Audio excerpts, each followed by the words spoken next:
Hello, I'm Andre Kutsia. I'm the Managing Director of Geffen Sothebys International Realty Roodepoort office. And today we're going to talk about inspirational leadership. And my guest is my friend and mountain bike companion, Rory Steyn. Now, Rory Steyn had a very illustrious career in the South African police, and he was also the founder of NSA Global Security Consultants. But in 1996, Rory was appointed a team leader to look after the security and the protection of President Nelson Mandela, or Madiba as we fondly refer to him. Now, Rory, I know that while you were working with Madiba, you had a profound impact on your life. And if you can just share with us three of the most important lessons that you've learned whilst working with Nelson Mandela that would maybe help the South African public to understand and to work through some of the challenges that we are currently facing. Thank you, Andre. Thank you for those very well thought through questions, but thank you also for this opportunity to partner with Geffen Sothebys Realty as we ponder this unique set of circumstances that we find ourselves in due to COVID-19 lockdown.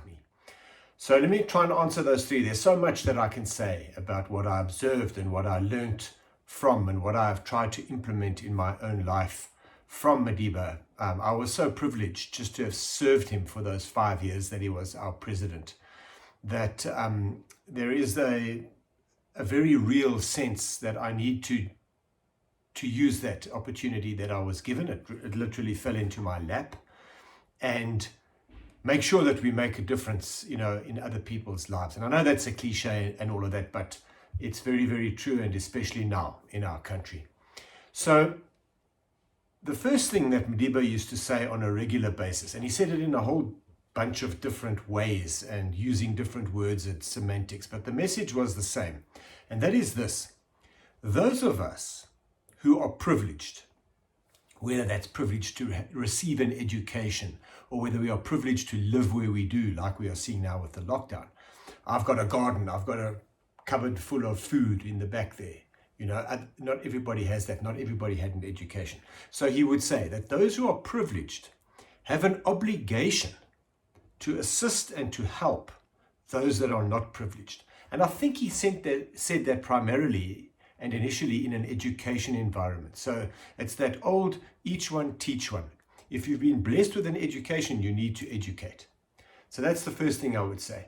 The second thing is I would say that he would have insisted, just like our current president and his ministers are doing, that the education of our children and youth cannot stop. And it hasn't. And I'll speak a little bit more about that in a little while. So he was big on education. He loved children, as we all know. He would definitely have said and insisted that make sure that this lockdown situation or whatever we have to do to physically isolate one another does not mean that our schooling stops. And the third thing he would undoubtedly have done and would have said is that we're all in this together. So he would have, as the head of government, he would have involved big business and he would have drawn them in. And we're seeing that happen. We're seeing these wonderful gestures from big business and certain families putting billions of rand into the recovery fund. So he would have been big on that. It's not about government and the private sector now bumping heads and being at loggerheads or locking horns. This is about we're all in this together. So he would have involved big business.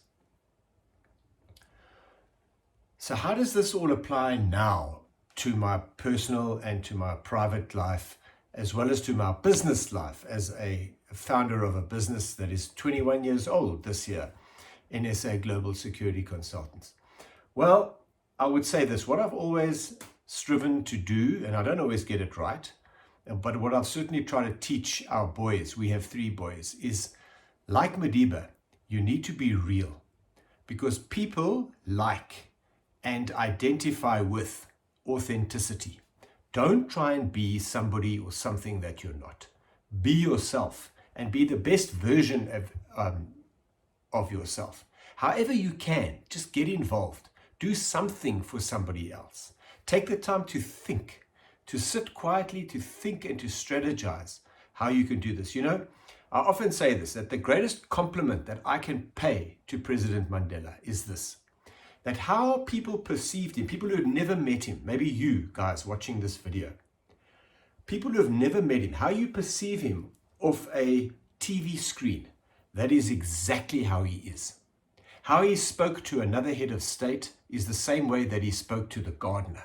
How he spoke to his family is the same way that he spoke to us as his staff and his protection team.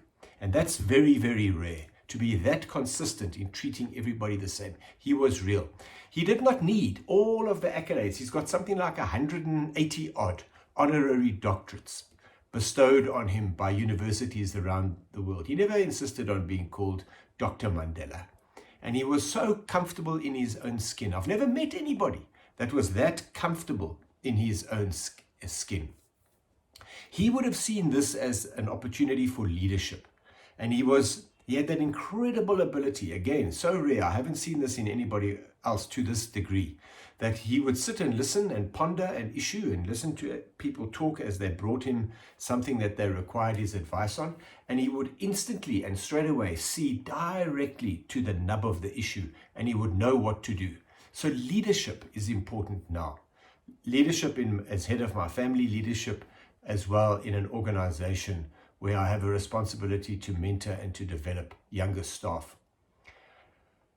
So now the question about education, he would have said that education can't stop. Well, I can tell you that my wife is a headmistress of a prep school, and she and her staff have worked around the clock and right through their Easter holiday to achieve, to get all of this distance learning that they were only going to roll out over the next few years. They had to get that ready now. So I'm proud to say that our education looks like it has more than accepted the challenge. It's flying. Madiba would have involved big business, which was the third thing that I said. And we, as our business, as NSA Global, I can tell you that our entire March book globally, and we operate in South Africa, Sub-Saharan Africa, a lot of Central Africa, and we operate on the Indian subcontinent in India, Pakistan, Bangladesh, Sri Lanka. We operate in the Middle East. We've got assets in South America, North America, Asia Pac, Australasia, all over that. The world is our field of operations, and our entire book was cancelled when this coronavirus hit. Why? Because the airlines stopped flying. And if there are two words that don't mix well, then they are these: Africa and virus. So our South African and African book was the first one that cancelled. People that were going to come here for whatever reason, come here on business, immediately defaulted to the point of caution, maybe not. And when that curve started to steepen, as we know, and the airline stopped flying, that was it. We had no more work. So we had to refocus in a matter of weeks. We had to find innovative ways to serve our clients. We started a whole new guarding division that will focus on residential estates, and you're in the property market, and focus on home security at a time like this. People are concerned, people are worried. And we are seeing already, and we are seeing sadly more and more of it, we are seeing that slide. As the lockdown is becoming difficult for the law enforcement authorities to implement, people are now taking to physically breaking into stores and shops. People are starting to head for anarchy. Okay, so the president said there's no more alcohol. Well, why don't we just break open the security bars of the bottle store and take it? And a few steps, 2 or 3 steps down that line is a dangerous place to be. We don't want to be there. But we've had to think about that, because the time to think about what to do is not when that happens. Now is the time, or last week was the time, to think about that kind of planning. So we had to innovate. Innovate is like you guys in real estate say location. Now is the time for innovation, for changing your business model, for strategically thinking. And we do this, what is the crime and security situation going to look like when lockdown finishes? I can tell you that the crime won't be the same. Because even now, while we lock down, you don't have the so-called trio crimes or the contact crimes. You don't have people breaking into homes and businesses as much as normal, because there are restrictions on movement and the cops will catch you if you do that. So now what I'm expecting, for example, is I'm expecting a far greater emphasis from criminals, if that's even the right expression, on things like assets in transit. They will focus on that. If they can't get into the homes and businesses, factories and warehouses, then they're going to take the stuff on the roads. And that's not a, that's not a pretty picture. So we're already starting to think about that. So just to recap, Andre, be real, be authentic, lead, and get involved where you can.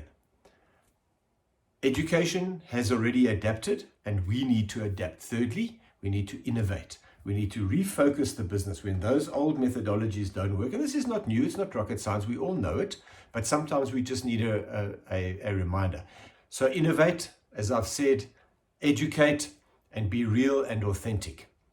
So guys listening from Sothebys, I wish you well. I hope that you will see many sales and many transfers of your properties coming through. I hope that you could all put food on your tables, that you can employ more people to sell more homes and to provide great service. So again, Andre, I thank you. We've known each other a long time, and it's been my absolute privilege to share these thoughts with you for what they're worth. I only have my life experiences to offer, and I do that humbly and in the hope that you all can learn something from a security company being a real estate company. Thanks, guys. Be safe. Stay inside. Take care. Rory, thank you very much. That was very inspiring. If you look at the period of lockdown, it's a period of reflection and recalibration. And that's exactly what we're doing at Geffen Sothebys International Realty, to see how we can streamline our business and be more efficient and more effective so that we can serve our clients better. So Rory, thank you very much for your time. I hope to see you soon on the trails, on the mountain bikes. God bless you.